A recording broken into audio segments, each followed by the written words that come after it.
Hola, bienvenidos al canal Las Vueltas de la Vida. Me encanta saludarlos en esta temporada número 15, en este 2025, hoy con una gran invitada, una magnífica persona que va a estar compartiendo generosamente su historia con nosotros. Pero antes de comenzar y invitando y esperando a que se empiecen a conectar acá, quiero comenzar diciendo y recordándote a ti que estás en conexión con nosotros en este momento, que las vueltas de la vida es tu casa y que si estás pasando por una situación difícil de pérdida, una enfermedad o algo a lo que no le encuentras salida, quiero que sepas que no estás solo, no estás sola.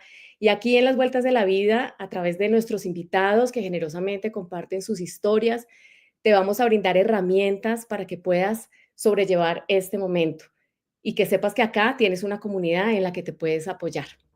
Bueno, vamos a arrancar, vamos a darle entrada a Luzca para hoy comenzar con el pie derecho este año. Hola Luzca, qué Hola, felicidad. Tatiana. Lo logramos, estamos acá. Yo feliz de arrancar 2025 ya con la temporada 15, este año cumplimos 4 años, entonces estamos pues dichosos también para las nuevas cosas que se vienen, que las hemos hablado y bueno, soñar siempre será válido para que pongamos las piedritas para que se pueda construir lo que queremos. Así es. Muchas gracias por la invitación. Yo feliz de compartir con tu audiencia, de poder contarles un poco de mi experiencia como cuidadora principal familiar y pues dejar mensajes positivos en esta labor del rol del cuidador que a veces es como tan estigmatizada y tan invisible a los ojos de los demás. Sí, hoy estamos en nuestro, a ver, cómo a casar. Así se llama nuestro live de hoy, la labor invisible del cuidador. Y bueno, queremos ya como entrar en materia en quién es Luzca, de dónde viene, cuéntanos un poquito de ti y arrancamos como queremos darle la línea a este live de hoy. Bueno, yo soy mamá, tengo 2 hijas. Fui cuidadora de mi mamá por más de 15 años. Después les cuento por qué hago la cuenta de 15 años. Soy abogada, me dedico a asesorar familias en 3 temas que creo que son fundamentales para el cuidador y para las familias cuando tienen un paciente con una enfermedad progresiva y degenerativa. Yo los asesoro en temas de autocuidado, específicamente para el cuidador principal, en temas legales que tienen que ver con el patrimonio familiar y en el tema del manejo del paciente en casa. Qué interesante y qué necesario, ¿no? Porque Sí. muchas veces no tenemos idea y bueno, normalmente estas situaciones de diagnóstico a veces son muy repentinas.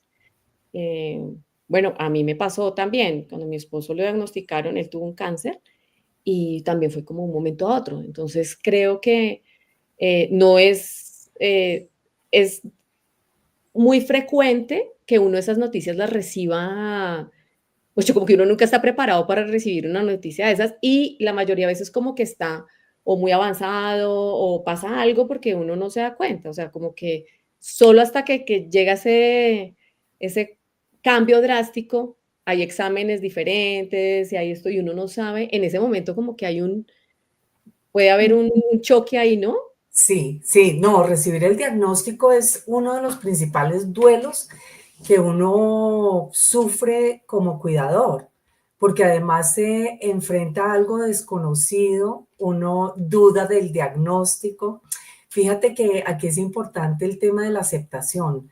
Yo no recurrí a un segundo diagnóstico, yo creí en el primer diagnóstico, pero te digo, parte de mi familia decía, no puede ser, ella se ve bien, ella todavía no reconoce porque como desconocemos la enfermedad, creemos que con el Alzheimer, con un diagnóstico de Alzheimer, esa persona no sabe ni dónde está parada y eso no es así.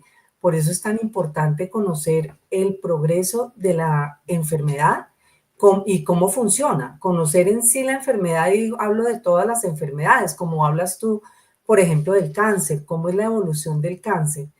Pero fíjate que en mi caso yo llegué tarde al diagnóstico. Yo recibí el diagnóstico en una etapa ya muy avanzada de la enfermedad. Ya el Alzheimer tiene 7 etapas y yo la recibí en la quinta etapa. Y yo sí había notado que mi mamá pues venía perdiendo la memoria, pero te voy a hablar de una creencia social generalizada. Uno dice, no, esa persona ya está eh, vieja y es normal que pierda la memoria. Entonces, parte de mi historia es crear conciencia en las personas y dar a conocer que cuando hay pérdida de memoria, algo extraño está pasando y no necesariamente es un Alzheimer, puede ser una infección urinaria o puede ser otra causa, pero tenemos que prestarle atención a la pérdida de memoria. ¿Cómo fue, digamos, ese momento en cómo ese cambio de vida? ¿Cómo venía tu vida normal? ¿Cómo fue esa relación, con tu mamá? Acá estamos hablando, y lo habíamos hablado en la invitación y esto, de tu libro del dolor de tu olvido, que yo muy juiciosa acá lo tengo conmigo, eh, que es el legado que nos quieres dejar y que me parece, una gran obra para esto, porque realmente hay mucho desconocimiento alrededor. De hecho, pues siguen habiendo muchas investigaciones y lo que se procura es un acompañamiento adecuado, ¿no? Y creo que toda la información, y para eso estamos acá también, es para acompañar al cuidador en su historia, ¿no? Porque creo que yo he sido cuidadora y definitivamente uno se pone por allá en octavo lugar, pero además un cuidador 15 años, pues, wow, o sea, es una experiencia que, pues, además tu mamá, esposa, profesional, es decir, ¿cómo fue, cómo vino, cómo venía esa relación? O sea, ¿cómo era la relación con tu mamá y cómo viene a desarrollarse ya después con este encuentro? Cuéntanos un poco. Pues mira, yo la verdad me di cuenta de todo lo que había vivido como cuidadora escribiendo el libro. Realmente cada etapa trae como su afán. Yo recibí ese diagnóstico y la verdad yo no, ni siquiera pensé o sentí que era cuidadora. Con el tiempo me fui adoptando mi rol de cuidadora y como lo cuento en el libro, llegó un momento por cosas del destino que sentí la necesidad de formarme para hacerlo bien porque pues no tenía ni idea de qué hacer. Ahora, mi relación con mi mamá siempre, pues como todas las relaciones mamá e hija, obviamente teníamos nuestras discusiones eh, y nuestras cosas de relación de mujer a mujer y de madre e hija. Mi relación con ella cambió muchísimo. Y te incluyo acá el momento en que ya ella no me reconoció. Yo me sentía la mamá de ella, porque pues era una relación de cuidado, cuidadora, y tú luchar por el bienestar de esa persona. Yo estaba pendiente de absolutamente todo y como lo cuento en el libro, hasta del color del esmalte, de lo que le gustaba Ujú. comer, de los sitios donde le gustaba ir. Entonces, pues yo te cuento que dependiendo de la etapa de la enfermedad, la relación se iba transformando. Obviamente, pues tuve la oportunidad antes de que no supiera quién era yo, como de limar tantas asperezas en esa relación madre e hija y eso pues me ayudó a mí como para quitarme muchas culpas, porque ese es otro tema del Claro. cuidador, ¿no? La culpa permanente de por qué no hice, porque mi principal culpa cuando recibí el diagnóstico es cómo no me di cuenta de que ella tenía Alzheimer. Pero también Un después dije, sentimiento bastante fuerte. sí, pero ¿cómo Claro, iba a muy ser? natural, ¿sí? O Dime. sea, muy natural, tener esa culpa, o sea, darte palo de Sí, esa forma, pero pues lógicamente no sí, yo aquí te podía hablo dudar, porque, pues, ni. Estos son situaciones generalizadas. Esto es lo que vivimos todos los cuidadores. No, no es por mi relación con mi mamá ni por la enfermedad de Alzheimer, sino es algo generalizado. ¿Verdad? El cuidador vive en permanente sentimiento de culpa, y más cuando no tiene conocimiento de cómo lidiar con la situación. Por eso es tan importante conocer la enfermedad y formarse, formarse, porque si tú te formas y tú sabes cómo lidiar con esto, pues Ujú. tu vida no se ve tan afectada. Y te cuento que en mi caso personal, formándome e investigando, igual se me afectó mi vida personal, mi relación, mi familia, mi trabajo, todo, porque la vida te cambia muchísimo. Tienes otra persona a cargo que demanda mucho tiempo. Claro. Tú dices acá cuando empiezas, que tu mamá, tú escribes como optimista, positiva y paciente. Voy a leer una partecita de lo que escribes, porque me pareció muy bonito. Dice, su enfermedad me hizo comprender que en el verdadero amor no existe lo imposible y que cuando uno ama de verdad, no espera nada a cambio. Y supongo que esa frase viene de toda esa transformación de ese amor. Y ahí tú comienzas haciendo una descripción de tu mamá. Cuéntanos un poco cómo fue tu mamá, cómo la percibías, qué le gustaba. Bueno, Pues tienes mira, mi mamá era otra generación completamente diferente y ese es un punto que los cuidadores debemos tener en cuenta. Mi mamá era matrona, mi mamá era de las que pensaba o creía o también había sido educada bajo ese precepto de que el respeto a los padres, honrada a padre y madre, y entonces, pues muchas veces como que yo sentía que ella pasaba también por encima mío, claro, pero pues sí, pues ya con la enfermedad. paisa, ¿no? Porque ahí decías como era paisa, paisa, y que ella decía Ay, que no había mejor lugar del mundo. sí, no, ella era paisa mandona. En la casa se hacía solo lo que ella decía. Entonces, fíjate que para ellos también es muy duro cuando son conscientes porque ellos saben que están perdiendo independencia física y mental. Y a mi mamá eso la sacaba de quicio y ahí te puedo poner muchos ejemplos durísimos para uno como cuidador y para ellos como pacientes. Por ejemplo, la entrada al baño. Claro. Ya ella tuvo durante la enfermedad eh, dos episodios de infecciones urinarias que la llevaron pues a estar en una clínica y eso a ella perdía, mejor dicho, empezaba a delirar. Y era muy difícil que ella permitiera que yo entrara al baño con ella para poder asearla debidamente y para evitar infecciones. Entonces eso fue una constante lucha. Ellos sufren mucho, ellos se dan cuenta de todo y uno pues sufre más porque uno también se está dando cuenta que se están sintiendo muy vulnerables y que no tienen control de su vida pues eso es difícil. Era una mujer muy independiente, o sea, lo que tú describes era Era muy una independiente. Sí, era muy independiente y hasta el último momento trató de mantener su independencia. Ella no dejaba que yo la ayudara a bajar unas escaleras, yo sabiendo que corría el peligro de caerse. Entonces, fíjate que los cuidadores nos volvemos muy creativos y eso tiene que ver mucho con la historia de la persona. Y yo pienso que quién más que un hijo para conocer la historia de su propia mamá.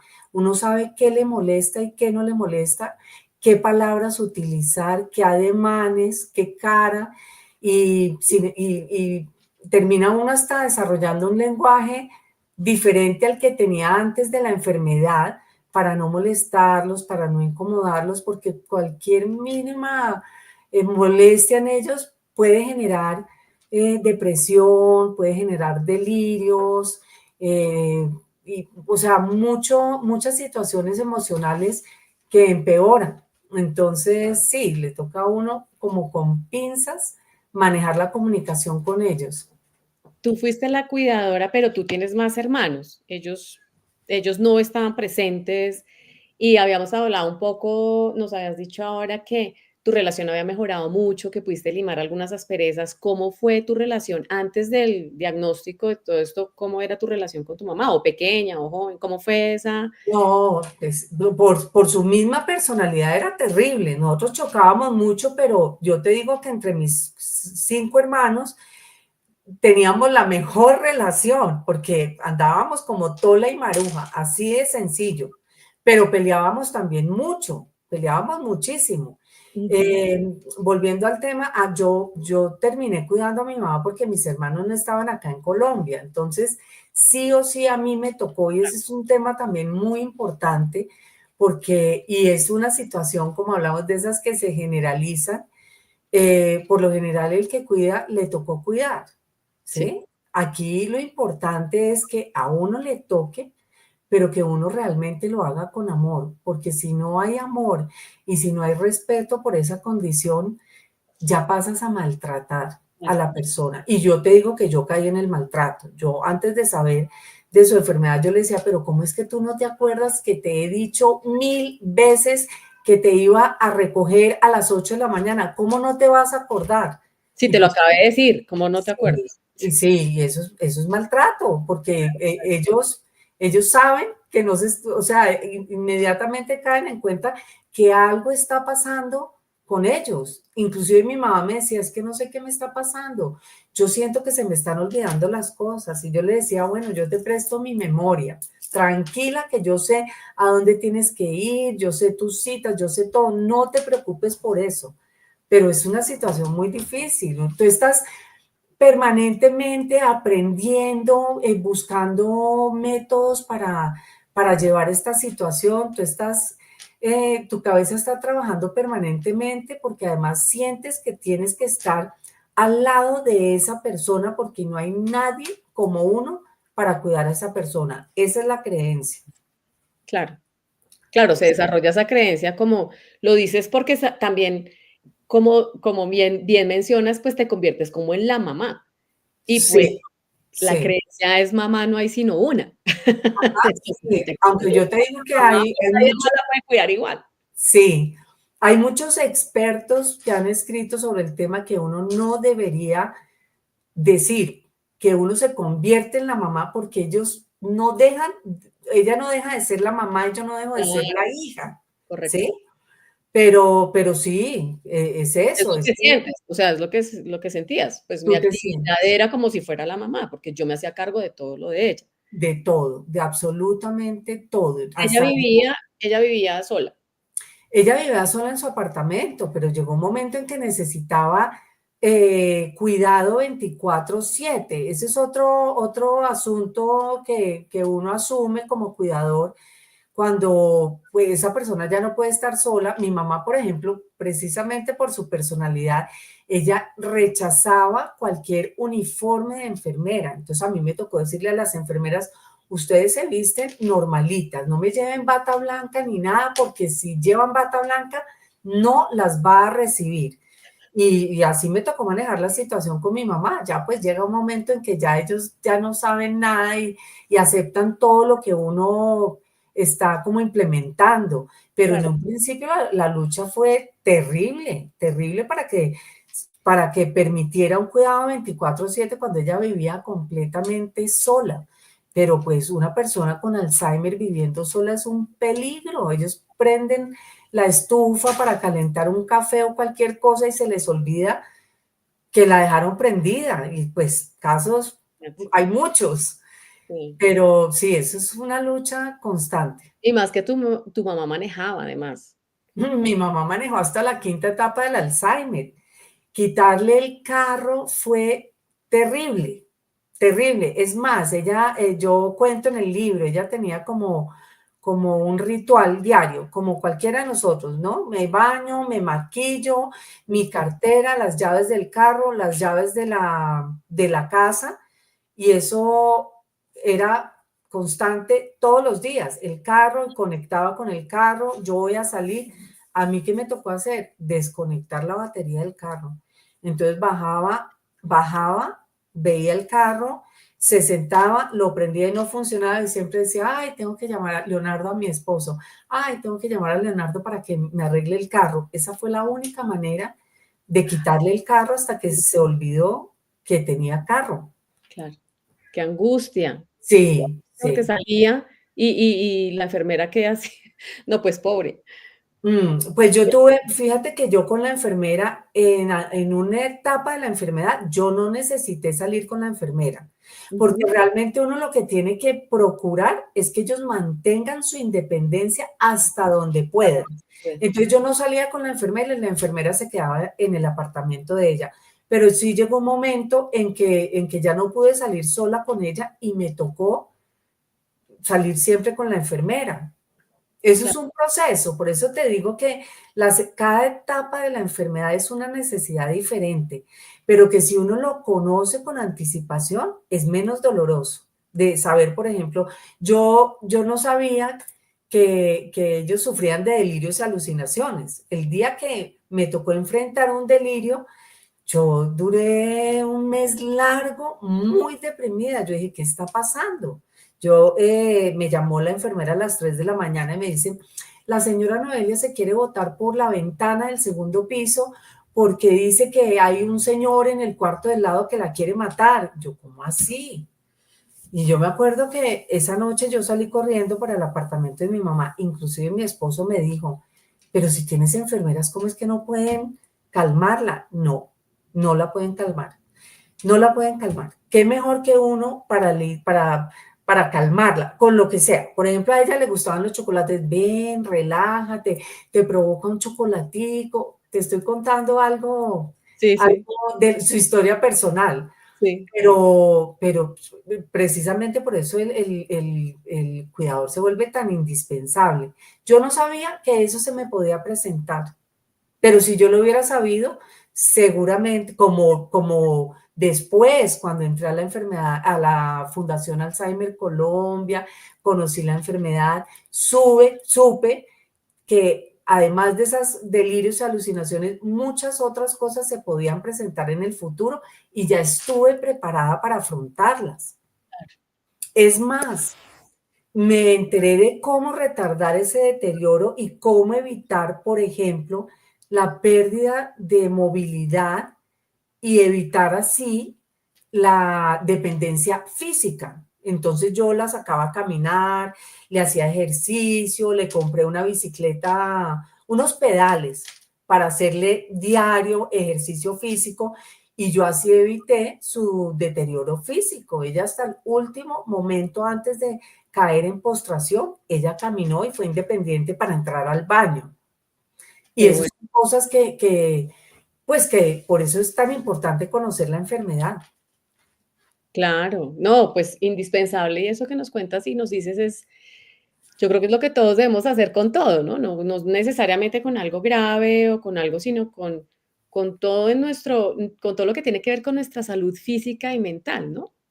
Sí, Pues claro. educarnos, ¿no? Educarnos alrededor de estos temas que nos competen. Inicialmente, pues los que son propios, ¿no? Como me está pasando esto, me duele aquí, me duele allá, pues lee un poquito sobre lo que es aquí, que es allá, también edúcate un poco. Y también, por ejemplo, los temas de salud mental, porque que ahora pues los tenemos pues muy presentes, mucho más, que afortunadamente se habla mucho más del tema, que se invita más a la gente a que levante la mano y diga, yo no puedo, no entiendo nada, no sé qué está pasando, pero también es educarse en ese sentido, que creo que eso te dio gran alivio, o al menos una luz, te daba luces para tú estar, en cada periodo y en cada etapa de la enfermedad de tu mamá, que además no era solo una etapa en la enfermedad, sino que era una etapa en todas tus relaciones. Entonces, tu relación con tu esposo era una etapa a la par, o sea, todas eran como en paralelo, porque pues tú eras además centro, pues siendo la mamá de la familia, de tu núcleo, pues también eras centro en tu núcleo. Entonces, cuéntanos un poco, tengo curiosidad, eh, de qué herramientas o qué usaste, qué se te ocurría, qué hacías para tratar de mantener ese balance, o sea, cómo hiciste para lograr de repente estar un poco, bajar ese cortisol, porque Mm, pues de todas formas tienes aquí una atención que por más que se esté disfrutando, en los momentos en que pues lo cuentas, pues pasaron muy bien. De todas formas, hay una atención especial y una disposición del cuerpo y de la mente que necesitan más energía. Y cómo lo hiciste también con tu núcleo, ¿no? mm. ¿Cómo lograste? Mira, eso fue difícil. Yo precisamente cuando me formé como cuidadora, aprendí y conocí lo del síndrome del cuidador quemado. Y yo dije, no, a mí no me puede pasar. Entonces, ¿cómo ¿Cómo se es puede ese evitar? síndrome? Dime. ¿Cómo es ese síndrome? Precisamente el desgaste físico y emocional, pero es que uno no se da cuenta, No, uno no se da cuenta el estrés, el sentimiento de culpa, sí, que es la permanente. impotencia que uno siente, porque volvamos al tema del diagnóstico. Cuando yo recibí el diagnóstico, yo siempre he sido de las personas que piensa que uno puede curar o disminuir los síntomas de alguna enfermedad si uno se cuida. Y yo lo primero que pensé fue en curar el Alzheimer de mi mamá. Entonces yo recurrí a hierbas, al romero, a la cucharada Además que tu mamá era muy creciente en esas cosas, decías. Claro, yo cuento en el libro, yo lo aprendí de ella porque yo a los 7 años tuve una enfermedad no grave, pero sí del sistema inmune incurable y que no se sabía de dónde era. Ella hizo lo imposible por curarme. Yo me di cuenta escribiendo que cuando apareció el Alzheimer, yo caí en la misma, en investigar, en ver qué podía hacer, en tratar de curarla. Y fíjate que eso me afectó mucho porque yo no estaba aceptando la enfermedad. Claro, Entonces, estabas tratando de controlar, era, se tiene que quitar claro, ya y esto no existe y claro, y además se hace uno el loco como, no, esto se va a quedar así, esta enfermedad no va a avanzar más, pero mentira, eso avanzaba a pasos agigantados.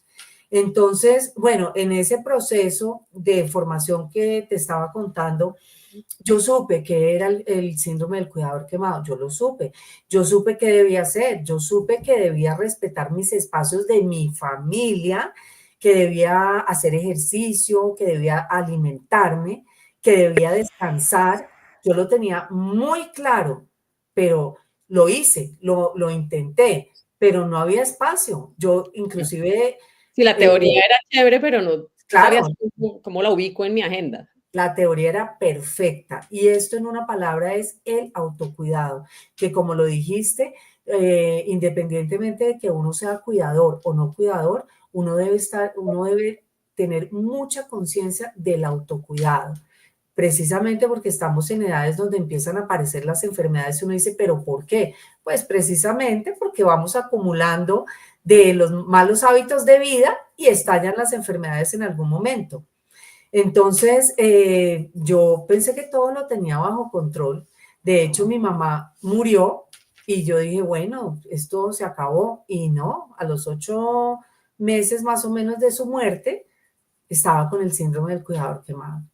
Y duré casi año y medio mm, eh, recuperándome, muy difícil, recuperándome física y mentalmente, porque quedaban muchas cosas.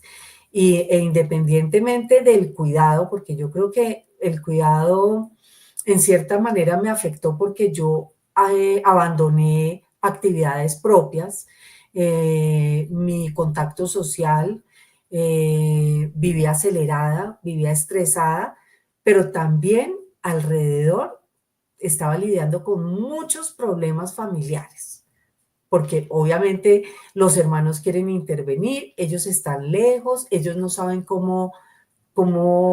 qué está pasando, entonces quieren opinar, quieren participar y ellos también sienten una gran culpa porque están lejos, no pueden estar, les gustaría estar, pero no pueden estar, ellos tampoco, y eso para mí era clarísimo, ellos no podían abandonar su trabajo, su familia y venirse aquí a cuidar a mi mamá, era imposible, pero cuando intervenían siempre generaban problemas. siempre, porque él le está dando jugo de apio y no le está dando esto. Mire, que investigué esto y por ahí están diciendo que esto que usted está haciendo está mal, que debería hacer esto. Y Sí, entonces el choque es tremendo con la familia. Por eso es tan importante socializar y es lo que yo les recomiendo a las familias. De hecho, tengo varias asesorías con familias que yo les digo, si no nos reunimos todos en un Zoom porque Pepito está en Canadá, el otro está en la China, no, cuando nos podamos reunir todos y podamos hablar, hacemos la asesoría. Antes no, porque todos tienen que estar enterados de lo que está pasando, de lo que puede pasar y cómo también cuidamos al cuidador, claro. porque el cuidador también tiene que ser cuidado. Que es Es, de quien no es- se habla nunca. no, es Que el es más como una figura afectado. que es obvio que esté ahí. Mm, Y es como claro, blanco, ¿sí? Él no se alimenta, él no siente, él no se es decir, es una transparencia que sí, está con el enfermo, ¿no? Es sí, como ahí está el cuidador, sí, es obvio que esté ahí. O sea, caemos claro, en eso mucho porque se obvia a la persona, entonces nadie le pregunta, ven, ve y descansas, ve, necesitas algo, tienes hambre, ¿qué sientes? ¿Cómo te sientes hoy? Porque además el cuidador no tiene esos espacios de, para cuidarse. Ni siquiera sabe, o sea, si le hacen esa pregunta, a veces no sabe ni qué contestar. Es que no sé ni cómo amanecí, porque desde que me desperté estoy al sí. servicio de. Entonces, Sí, sí es uno funciona importante como conocer. en piloto automático. Sí, así Así es. de sencillo. Uno está en la agenda, está chuleando esto rapidito para poder cumplir con todo. En mi caso, para cumplir con mi trabajo, con mis hijas. Cuando yo recibí el diagnóstico de mi mamá, mis hijas estaban en el colegio, eran adolescentes. Cuando mi mamá murió, mis hijas estaban en mitad de carrera. Entonces, eso solo lo entiende uno. Los que no están presentes no lo entienden. Y es muy difícil hacérselos entender. Es más, mis hermanos llegaban a visitar a mi mamá y mi mamá estaba divina, con su pelo pintado, con la boca pintada, sentada en su sillón, y todos decían, no, pero está divinamente bien. De hecho, ella, cuando la llamaban por teléfono, ella decía, ¿qué hubo, mija? O ¿qué hubo, mijo? Y decía, ay, me reconoció. No, es que es una frase Sí, de sí, toda sí. la vida, de saludar a Si los es hombre, hermanos. digo mi hijo, si es mujer, digo mi hija, ya. Exactamente. Además que ellos son, yo no sé, yo siempre lo digo, ellos disimulan mucho que no están, que está fallando la memoria. Claro. Y a veces mi mamá me contestaba, sí, sí, sí, yo me acuerdo, yo me acuerdo. Y yo sabía que no tenía ni idea de lo que estaba hablando. Sí, sí, y es muy difícil, ¿sabes? Yo creo que ahí, tú me corregirás, también debe presentarse una especie de complicidad del cuidador, ¿sí? Como yo sé que ella no se acuerda, pero también voy a hacer de cuenta que sí se acuerda y me está diciendo que sí se acuerda y yo le sí, porque Claro, es una pues es como ¿cuál será la palabra? No es solidaridad, es compasión, para mí es compasión. compasión. La palabra Yo, sí, es yo compasión. nunca, sí, En qué aporta que yo ujú, le diga: "Ay, yo sé que no te acuerdas, dímelo". O sea, ¿en nada, qué aporta eso? ¿Sí? en nada, oye, y yo Entonces, esto, precisamente, si yo lo voy a consentir, pues lo consiento y ya, si ya sé que por cuál es el camino y cuál es esto, pues, sí. creo que esa vivencia desde el amor es lo que, pues, lo que hace que el cuidador resista, que es lo que Ujú, al principio. sí, Si no hay amor, de verdad delegue, ¿sí? ujú, Y es válido, ¿sí? Es válido es decir: "Vea, de verdad a mí no me nace, yo no sé hacer esto", es decir, el amor, el miedo, lo que sea que no se esté sintiendo, el momento de decirlo es al principio, porque lo que tú ujú, comentabas también, se va a ver una etapa de maltrato, nadie va a estar bien, y eso va a ser una bola de nieve terrible. Precisamente, mira, lo tan importante que uno como cuidador en lo primero que debe pensar cuando uno recibe el diagnóstico es tener su red de apoyo. Eso es lo más importante. Yo cuando conformé mi red de apoyo, viví más tranquila y ahí sí tuve tiempo, por ejemplo, de decir, el domingo no voy donde mi mamá, el domingo yo me dediqué, a mí me encanta el senderismo, el domingo yo me desconectaba de mi mamá, era mi día, pero porque yo ya había conformado mi red de apoyo, yo ya tenía una amiga mía, artista divina, que iba todos los lunes a clases de dibujo, entonces yo ya sabía que el lunes tenía mi tarde libre para hacer otras cosas porque mi amiga iba a estar en terapia con mi mamá. Los martes y los jueves tenía terapia cognitiva de musicoterapia con una terapeuta de la fundación. Ella me acompañó a mis 7 años. Entonces yo ya sabía que martes y jueves yo ya tenía un tiempo disponible para hacer mis actividades personales. Y el miércoles siempre íbamos a cine, era una terapia, yo hablo en mi libro, pues a ella le De encantaba el varias, cine. hablas de varias. Sí, ya a ella le encantaba el cine, entonces yo la llevaba todos los miércoles a cine y ella era jugadora empedernida, ella tenía mesas de juego con sus amigas, Mm, entonces el viernes íbamos a jugar bingo a Unicentro. Y yo te digo que yo terminé disfrutando tanto el estar con mi mamá, que yo tengo jardín, yo me la traía a mi mamá, ella siempre tuvo rosas de todos los colores, helechos, le encantaba sembrar, le encantaba ver que el fruto salía de la planta, entonces yo me la traía a que me limpiara el jardín y le ponía música, porque la música es otra terapia muy poderosa de reminiscencias. Yo claro. saqué la lista de sus canciones favoritas y sus cantantes favoritos y fíjate que eso me dio a mí espacios con ella para conocer realmente quién era. Ella me terminó, ya cuando ni sabía quién era yo, me contaba de sus amoríos y de sus cosas y yo decía, Qué increíble. delicia, porque pues una ya relación de amistad Sí, y se ahí claro, como que olvidando también un rato, dejando en pausa el pasado, la relación madre-hija, no sé qué, que eso sí, también oxigena, ¿no? Oxigena las sí. relaciones. Mira, acá Carlos Lozano, bienvenido, pregunta cómo hacer conciencia en las personas, familias y sociedad en general sobre la importancia de formarnos como cuidadoras y cuidadores de la salud integral en el domicilio. Bueno, estamos en ese esfuerzo, pero nos Claro, puede sí. ilustrar más. Sí, esa ha sido mi misión, porque yo cuando terminé, yo sí me dediqué a investigar y a, como les cuento, pues a curar a mi mamá y hacer lo mejor por ella. Y pues me dediqué a leer y a investigar y cuando ella murió yo dije, no me puedo quedar con todo lo que aprendí, con mi experiencia como en el campo, Claro, más lo que investigué y por eso escribí el libro, precisamente para que las personas conozcan el proceso de la enfermedad y tengan conciencia, como dice Carlos, de la importancia de cuidarnos, de autocuidado y de formarnos. Porque ya lo he dicho, pero aquí el mayor afectado es el cuidador. Y no solo se afecta el cuidador y no solo esa persona está enferma, se afecta toda la familia alrededor. claro, toda la familia, sí, así es. En las, digamos, tú mencionas ahí las terapias de tu mamá. Entonces, la cine, ¿qué? La de Cine, cine, bueno, ¿cómo se llama? Bueno, sí, la de cineterapia, la sí. musicoterapia.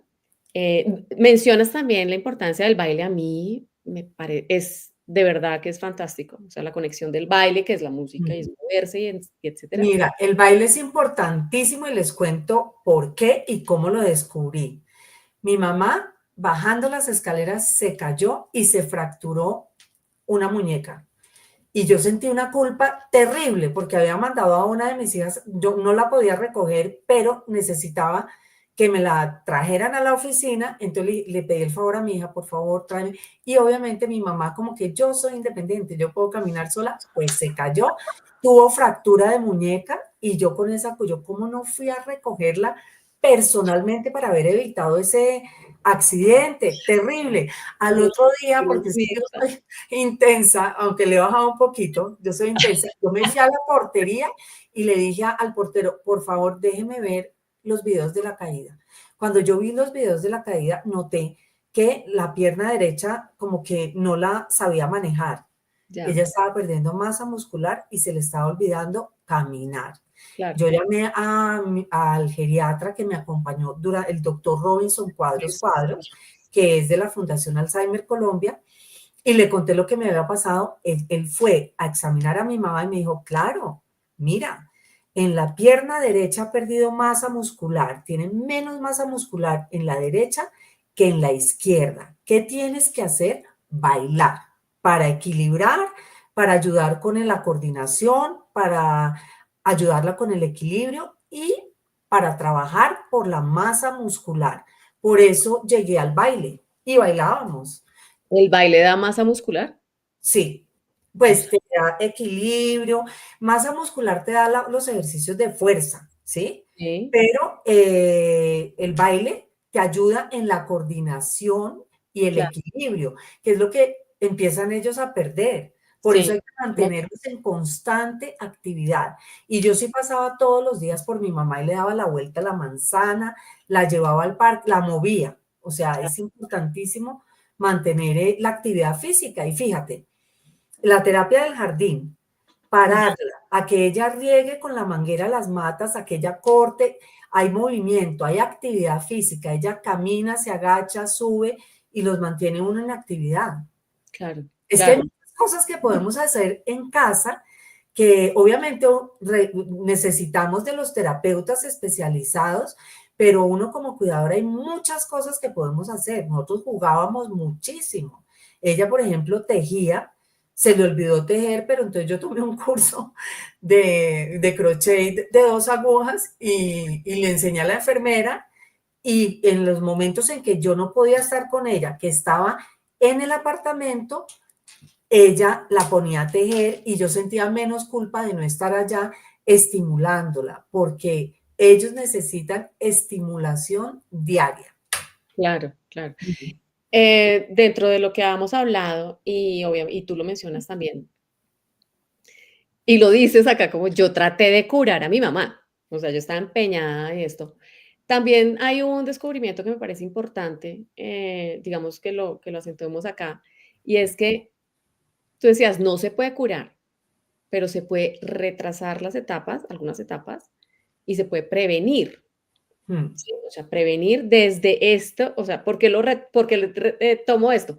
Por lo que acabas de mencionar, de la actividad física, del esto, es para que tengamos en cuenta, aquí los que estamos reunidos, este mensaje. No es ujú. esperar a que estemos Sí, obligados a hacerlo, sino es tener en cuenta que no es porque, en mi familia nadie ha tenido Alzheimer, porque esa es otra creencia, ¿no? Porque han tenido me va a dar y porque no han tenido no me va a dar, eh, ujú. que tampoco es válida, hasta donde entiendo.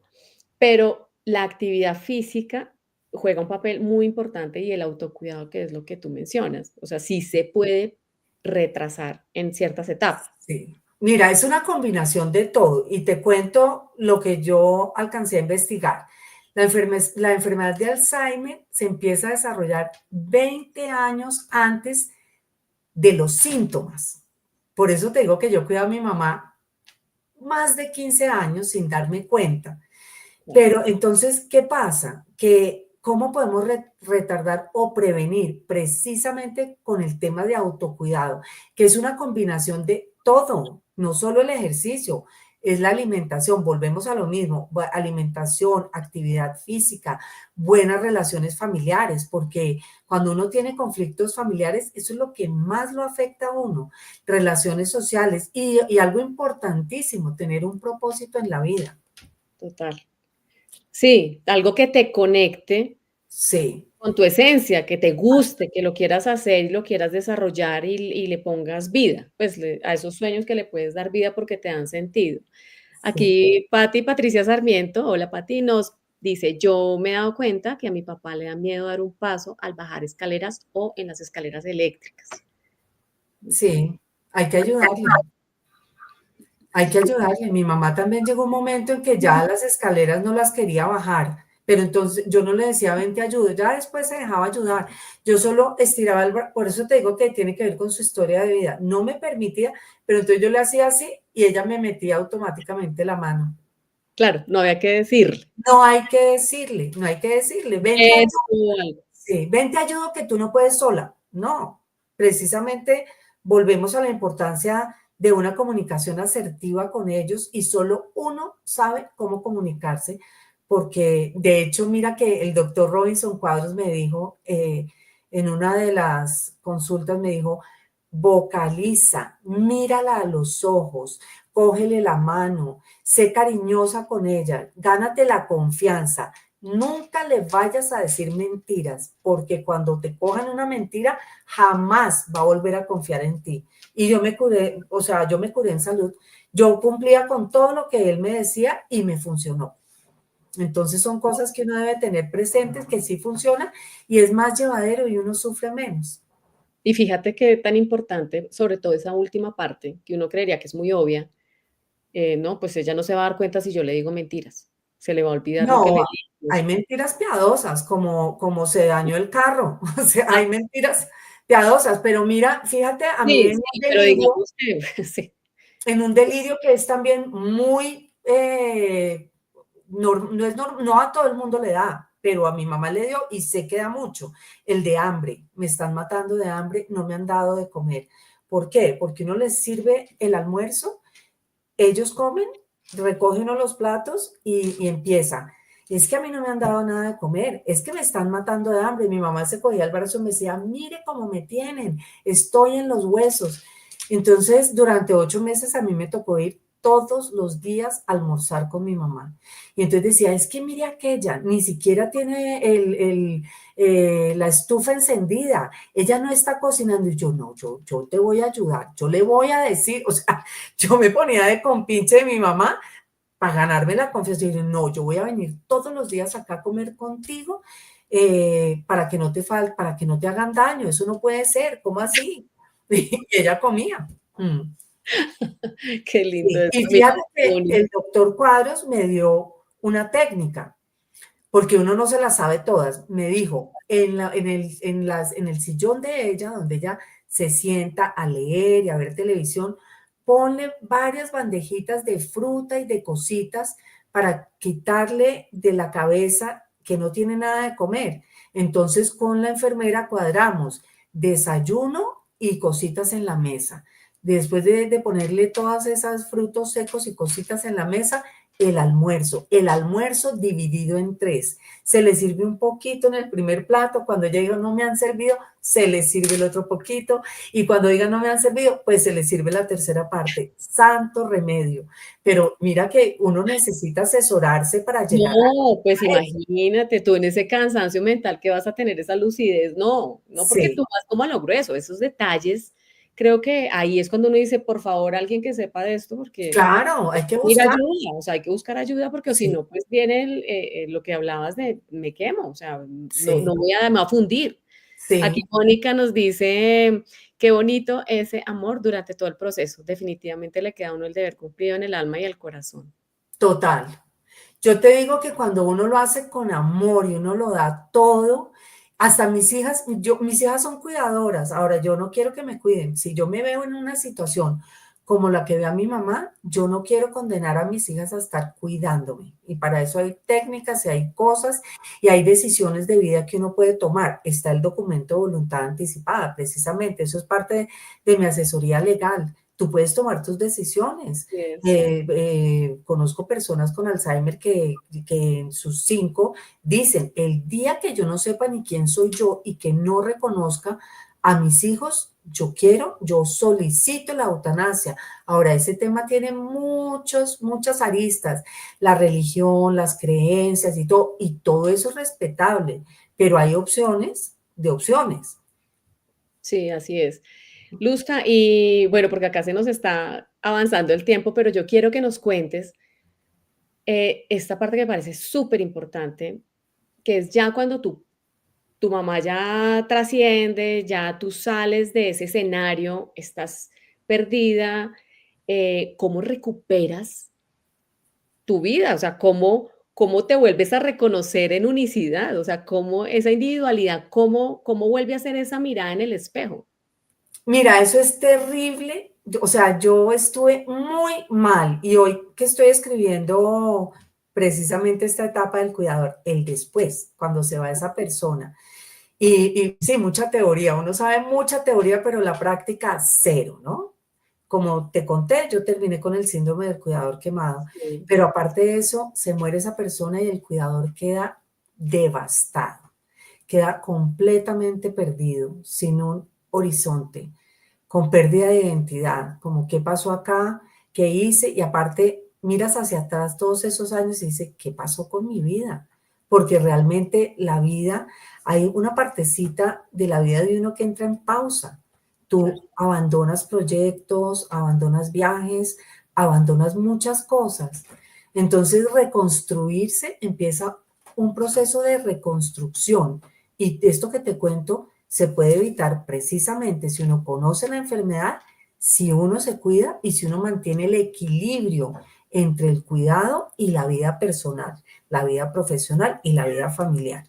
Y eso es lo que debemos conocer y en eso es lo que debemos trabajar. Mi recuperación duró, yo creo que todavía estoy en recuperación. Realmente yo he avanzado en esto y soy más consciente de muchas cosas, pero hay muchas cosas que quedan muy mal. Mi salud, yo tardé 2 años en recuperar mi salud. Yo estuve muy mal con una enfermedad que me incapacitó físicamente y yo dije, no, yo así no puedo, si yo voy a vivir así toda la vida, prefiero no vivir, la verdad. Mi enfermedad fue de los ojos, yo ya estaba escribiendo, yo no podía prender el televisor, ni mirar el celular, ni absolutamente nada, y estuve a oscuras mucho tiempo. Entonces, son cosas que podemos prevenir y realmente pensar en ese propósito de vida que uno tiene y a mí la vida me la fue mostrando. Cuando yo lancé mi libro hace, ya va a ser 2 años y empecé a ver esta falta de información en los cuidadores, yo dije, yo voy a trabajar porque otras personas que hoy estén cuidando a un familiar eviten todo lo que yo pasé a nivel físico, emocional y familiar. Porque vivir así es un infierno. Vivir con dolores o vivir con conflictos familiares o con culpas de lo que dejé de hacer, de lo que no se me ocurrió hacer, porque no lo hice. Vivir con todo eso es doloroso y eso afecta la salud. Sí, por supuesto. Y ahí, digamos, claro, cuando tú dices voy a escribir el libro, ¿de dónde sale esta? ¿Ya tenías en mente, ya escribías, ya que, cómo llegas a este punto? Sí, a mí siempre me ha gustado la escritura. Yo he escrito muchas cosas, pero yo nunca pensé en publicar. De hecho, mi primer libro, que yo soñaba que fuera mi primer libro, era sobre el vitiligo, yo tengo vitiligo, ese era mi primer libro.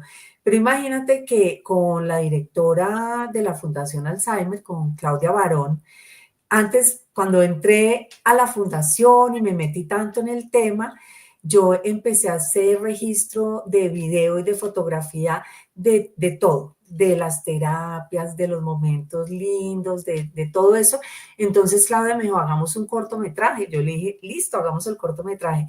Eso se empantanó porque yo necesitaba autorización de mis hermanos porque mi mamá todavía estaba viva, o sea que cualquier cosa que yo publicara de ella necesitaba autorización de todos mis hermanos y las relaciones, no con todos, pero con algunos estaba mal y yo dije, no, yo voy a dejar esto quieto y más bien después Lo miro a retomo. ver qué hago, pero entré al taller con Verónica de escritura y para mí fue un ejercicio que yo les recomiendo mucho a los cuidadores, Total, escribir. Si no vayan a escribir un libro, pero yo me sí. desahogaba en la escritura, después cogía el escrito y lo quemaba, lo rompía o lo botaba en la caneca, pero sentía que había descargado esa ira. Así es. No, Sí, cuando yo murió. les cuento la anécdota y es que Luzca y yo nos conocimos en ese taller de escritura y nos volvimos a reconocer en esta época. Eso Sí, fue en 2018. Yo, sí, yo tuve a Vero acá en una temporada, tengo que volver a tenerla porque ahora sacó libro, a Verónica Toro, y ella hizo un taller de escritura creativa y nosotros estuvimos ahí, bueno, casualidades de la vida nos volvió a unir ahora. Sí, Ahí fue como un taller corto, ella hace un reto de 21 días, pero eso es por WhatsApp. sí. Y nos vimos fue otra vez en ese momento de cierre de ese taller. Mm, Pero lo que tú dices es una herramienta muy valiosa que definitivamente para todos, aquellos que estén de pronto en una situación de crisis, para todo el mundo es muy favorable, sí, mm. pero para las personas que en un momento de dolor, en un momento de crisis, en un momento de no te veo que no hay salida, siento que no hay salida, mire, escribir es una opción. Es Escribir increíble, oye. Y no hay yo, que ¿sabes qué? tienes que publicar, ni que nadie le lea, ni no. No. Es sacar, es decantar, es hablar con uno mismo, pero ahí. Es Mm. Y para eso me sirvió a mí el libro. Yo escribiendo el libro fue que me di cuenta de mis estados emocionales durante el cuidado. Yo no le había puesto nombre. Mira, yo vivía con un dolor en el cuello terrible, con gastritis. Cada vez que me acordaba de un problema familiar me daba una punzada en el pecho terrible y escribiendo pude ponerle nombre a esos dolores. Y yo decía, miércoles, antes mi cuerpo resistió todo esto. sí, Entonces, y yo revisé en algún momento, revisé mis escritos de ese taller y yo decía, miércoles, yo estaba envenenada, yo estaba furiosa. Es más, Verónica una vez me escribió y me dijo, uy, pero el personaje de tu historia vive a mil, era yo, el personaje era yo y vivía a mil, no tenía tiempo de nada. Es más, evidentemente, o sea, lo escribiste muy bien, lo describiste muy bien. sí, claro. Ella me hizo caer en cuenta, sí. A mí, por ejemplo, me decía mi esposo, ay, mira, que si hoy vamos a las 2 de la tarde a tomar onces con mi mamá, yo no, yo a las 2 tengo esto, no puedo, no tengo espacio. Y me molestaba que me cambiaran mi día porque mis días estaban, mejor dicho, súper Copados. organizados, ¿no? Terrible, terrible. Ay, no. Bueno, pues ya llegamos aquí al final de nuestro live y de verdad que todas estas historias y todo este aprendizaje que tú nos has compartido, los invito para que sigan conectados con Luz Karime Saleme, con su libro. Además que lo tiene en la página, ya te voy a poner acá la página, el libro El dolor de tu olvido, lo consiguen en la Librería Nacional, cuéntanos dónde lo consiguen, ya les voy a poner aquí la... Lo consiguen en la Nacional, en la librería Lerner, en el Fondo de Cultura Económica, en Busca Libre, en Amazon, en mi página web, ¿sí? Y bueno, pues Y tus redes, Luz, así, Luzca, sí, hay, esas son. acá está Sí. Instagram y está su página para que la sigan y para que se lean el libro, porque evidentemente, pues ahí está ampliamente descrito no solo la historia que vivió Luzca, como su vida personal y como esa relación con el cuidado de su mamá, con la relación familiar, sino que ella consigna ahí también los aprendizajes y como esos tips para que todos tengamos en cuenta al momento de estar en una situación de estas o contarle a alguien para que se conecte. Este live igual va a quedar en el canal de las Vueltas de la Vida en YouTube para que lo compartan, para que pues otras personas también puedan tener esto como un insumo dentro de sus herramientas de vida y que sepan y puedan tener otra lucecita en su camino que a veces uno no tiene salida, no ve la salida pues en las situaciones. Luzca, me encantó haber estado aquí contigo hoy, de verdad que el tiempo se pasó volando.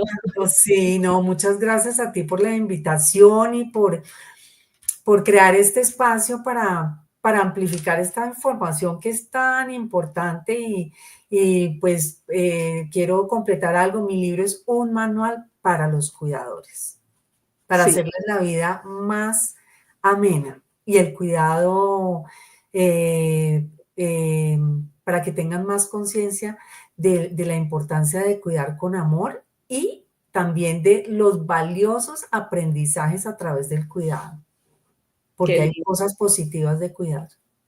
Sí, no, por supuesto, y lo que nos cuentas también en la energía que emanas cuando lo cuentas, se ve que hay situaciones que son de alivio y que son maravillosas, que también se viven con la persona que uno está apoyando en ese momento.